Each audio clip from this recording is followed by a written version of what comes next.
नमस्कार, देख रहे हैं झकास भारत और मैं रविकांत अभी बापू सभागार में हूं, जहां चिराग पासवान अभी मुआयना करने के लिए आए हुए हैं। 21वें स्थापना दिवस लोक जनशक्ति पार्टी की अब यहां पर मनेगी और देख रहे होंगे चिराग पासवान किस प्रकार से अभी मुआयना कर रहे हैं और अभी क्या कुछ बात करेंगे प्रेस कॉन्फ्रेंस में, वो तमाम बातें हम सुनाएंगे। फिलहाल देखेंगे कि कैसे क्या कुछ यहाँ पर आए हैं देखने के लिए, उसको लेकर। देखिए, कल लोक जनशक्ति पार्टी का 21वां स्थापना दिवस है। मेरे नेता, मेरे पिता रामविलास पासवान जी ने सन 2000 में पार्टी का गठन किया था और तब से निरंतरता में बहुत खूबसूरती से वो हर साल स्थापना दिवस मनाते आए। ये एक पार्टी का आयोजन होता था जो हर साल वो बहुत भव्यता से करते थे और हमेशा करना चाहते थे। उनकी हमेशा ये सोच थी कि नहीं, बड़े पैमाने पर पार्टी का स्थापना दिवस होना चाहिए था। उनको अच्छा लगता था कि उनके जैसे कोई बच्चा होता है ना, कि आप आंखों के सामने उसको पलता बढ़ता देखते हैं, उनको साल दर साल खुशी होती थी कि भैया उनकी बनाई हुई पार्टी इतनी खूबसूरती से बड़ी हो रही है, विस्तार हो रहा है पार्टी का, नए नए लोग पार्टी के साथ जुड़ रहे हैं, मजबूत हो रही है पार्टी। तो हमेशा उन्होंने एक भव्य आयोजन करने की उन्होंने सोच रखी।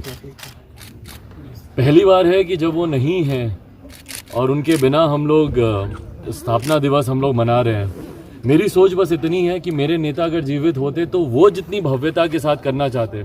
मुझे याद है पापा रात रात भर जागकर देखते थे प्रचार प्रसार कैसा चल रहा है। उन्हीं से मैंने सीखा है कि ऐसे आना, पहले आकर हॉल को देखना, कैसे तैयारी, बैठने का।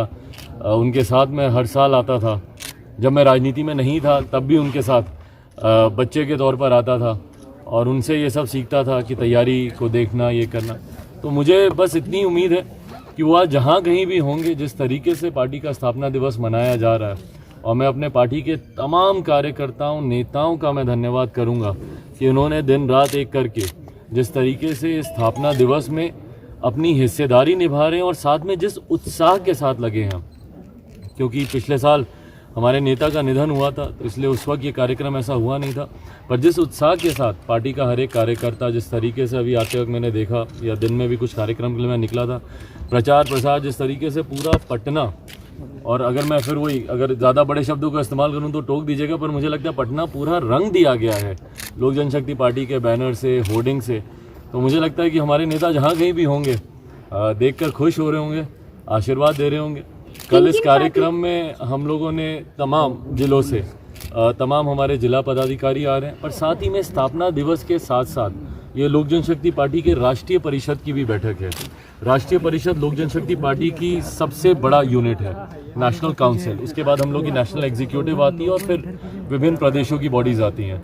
तो नेशनल काउंसिल हम लोग की सबसे बड़ी बॉडी है। तो कल हर प्रदेश से हमारे प्रदेश अध्यक्ष, उनके साथ प्रदेश के हमारे तमाम वरिष्ठ पदाधिकारी वो यहाँ पर मौजूद होंगे। जो लोग नहीं आ पाएंगे वो वर्चुअल माध्यम से वो इस कार्यक्रम में जुड़ेंगे। तो कल ना सिर्फ बिहार बल्कि पूरे देश के लोक जनशक्ति पार्टी के पदाधिकारी साथी इसमें सम्मिलित होंगे। हमारा एक क्वेश्चन है, कल किन पार्टी के नेताओं को आमंत्रण दिया गया है? आमंत्रण और किसी पार्टी के नेता को नहीं दिया गया, क्योंकि पूर्णतः लोक जनशक्ति पार्टी का ही कार्यक्रम है। और लोक जनशक्ति पार्टी में आस्था रखने वाले, पार्टी में विश्वास रखने वाले, पार्टी की नीति बिहार फर्स्ट, बिहारी फर्स्ट पर जो विश्वास रखते हैं, वो तमाम लोग यहाँ पर होंगे, पार्टी के पदाधिकारी। जी, मुझे जहाँ तक याद है ये वही जगह है जहाँ पर रामविलास पासवान खड़े थे, आप खड़े थे, आप सभी को पगड़ी पहनाई गई थी। यही स्थापना दिवस मना था 2019 में। उस वक्त सब कोई साथ में थे, लेकिन ये पहला ऐसा मौका होगा जब पार्टी दो गुटों में बट चुकी है। वहाँ पर भी स्थापना दिवस मनाया जाएगा, यहाँ पर भी मनाया जाएगा। तो क्या यहीं से रामविलास पासवान को याद करेंगे आप? आज जो सवाल आपने पूछा वो तस्वीर संजोग से आज सुबह ही मैं देख रहा था। ये आजकल फ़ोन पे वो एक कंसेप्ट आया कि वो सेम डेज वाली पिक्चर्स पॉपअप हो जाती हैं। तो उसमें उस मेमोरीज में वही वाली पिक्चर आई थी और मैं उसी पिक्चर को मैं देख रहा था कि 2 साल पहले का स्थापना दिवस यहीं का था वो स्थापना दिवस। बहरहाल वो जितना भव्य था, देखिए पार्टी में बीच में ज़रूर यकीनन कुछ लोगों ने व्यक्तिगत महत्वाकांक्षाओं के लिए ज़रूर हमारे नेता की बनाई हुई पार्टी को तोड़ने का, खंडित करने का कार्य किया, प्रयास किया।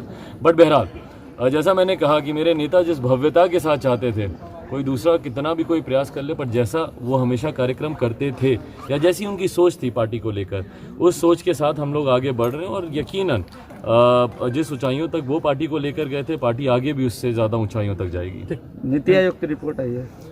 भाई नीति आयोग की रिपोर्ट टांग खोलने वाली है मुख्यमंत्री जी। पता नहीं, मुझे नहीं पता, मैंने नहीं पढ़ा। नहीं पढ़े होंगे, क्यों पढ़ेंगे वो? नहीं पढ़े। उनका हाल उस बच्चे की तरह है जिसकी रिपोर्ट कार्ड खराब आती है तो छुपा देता है।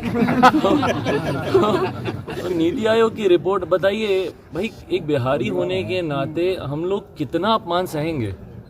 आप बाकी राज्यों को देखिए कैसे एक के बाद एक नई छलांग मारते हैं, नई ऊंचाइयों तक जाते हैं, और हम लोग की रिपोर्ट कार्ड साल दर साल वैसी। नीति आयोग की कोई भी रिपोर्ट निकाल कर देख लीजिए, हर उसमें सबसे निचले पायदान पर बिहार जाता है और अगले पायदान पर चला जाता है जैसे ही भ्रष्टाचार की बात आती है, अपराध की आती है, बेरोजगारी की बात आती है। तो ये मुख्यमंत्री नीतीश कुमार अगर ऐसी रिपोर्ट्स को पढ़ेंगे नहीं, जानेंगे नहीं, सुधार कैसे करेंगे? मैं शराबबंदी में भी मैंने बार बार मैंने यही कहा कि भैया जब तक आप गाँव में जाएंगे नहीं, पीड़ित परिवारों से आप मिलेंगे नहीं, सिर्फ ऐसे एक हॉल में खड़े होकर भाषण दे देना, और भाषण में भी क्या बातें आप बोल रहे हैं? आप बोल रहे हैं कि जिस महिला के साथ हुआ दुल्हन के कमरों में पुलिस का चले जाना ठीक है, आप इस बात को आप जायज ठहरा रहे हैं। इससे बड़ी दुखद बात नहीं हो सकती थी। मुझे उम्मीद थी कि शायद मेरे मुख्यमंत्री आएंगे मंच पर आकर, अगर माफी नहीं मांगेंगे तो कम से कम दुख प्रकट करेंगे और बोलेंगे कि भैया आगे से प्रोटोकॉल को फॉलो किया जाएगा, महिलाओं के कमरे की जांच होगी तो उसमें महिला पुलिसकर्मी रहेगी वहां पर उसके बाद वो जिस तरीके से खुले में वो बोल रहे हैं, बोलते हैं तो क्या करता भाई? अगर जानकारी मिली थी तो क्या करता? नहीं जाता, जांच नहीं करता? अरे जांच कीजिए। एक दुल्हन के कमरे से आपको लगता है कि क्या तस्करों की बारात वहां से निकलने वाली थी क्या? भाई जहां पे पूरा गिरोह है उसको तो आप पकड़ते नहीं है, जो तस्कर है उसको आप पकड़ते नहीं। आप पकड़ रहे हैं डॉक्टर्स को, आप पकड़ रहे हैं इंजीनियर्स को, आप छापेमारी कर रहे हैं दुल्हन के कमरे में, आप पकड़ रहे हैं यहाँ पर जो दूसरे प्रदेशों से आए हुए लोग हैं। इस तरीके से शराबबंदी और शपथ दिला रहे हैं ये शराब की, खुद की शपथ इनको याद नहीं है। विधानसभा में इन्होंने खड़े होकर इन्होंने शपथ ली थी कि भैया कुछ हो जाए मिट जाऊंगा, खत्म हो जाऊंगा, भाजपा के साथ नहीं जाऊंगा, दुनिया भर की बातें खुद की बोली हुई। खुद की शपथ इनको याद नहीं रहती, दूसरे को शपथ दिला रहे हैं। वो सोच रहे हैं कि शपथ से शराबबंदी कानून आगे बढ़ेगा, शपथ से शराबबंदी कानून आगे बढ़ेगा। चिराग, तो शपथ ग्रहण करने के बाद कोई अब अधिकारी या कोई भी मंत्री अब शराब नहीं पिएंगे?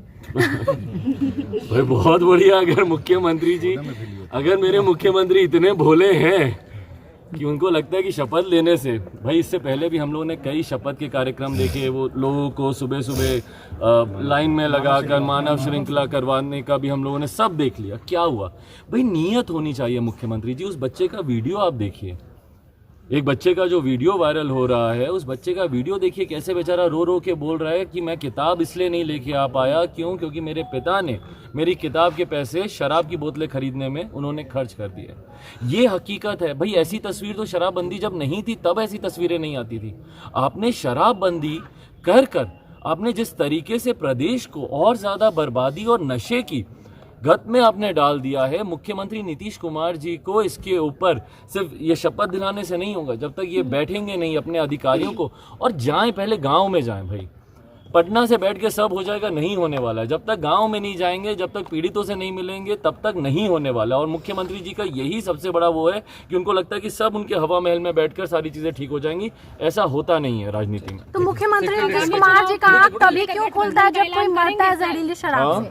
मुख्यमंत्री नीतीश कुमार जी का आंख तभी क्यों खुलता है जब कोई शराब से मरता है, जहरीली शराब से? उनकी आंख तब भी नहीं खुलती। दुख तो इसी बात का है ना, मुख्यमंत्री जी की आंख तब भी नहीं खुलती। सब दिखावा है, क्योंकि उन्होंने ये दिन चिन्हित कर रखा था, नशा मुक्ति दिवस, ये दिन था उनका, तो इसलिए उस दिन तो भैया इनको कुछ बोलना ही था।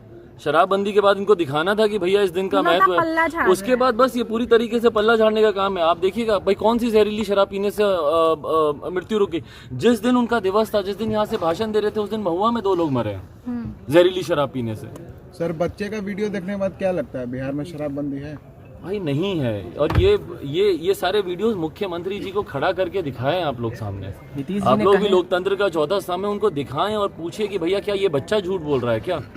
रो के इसको भी चिराग पासवान ने भेज दिया क्या आपके पास?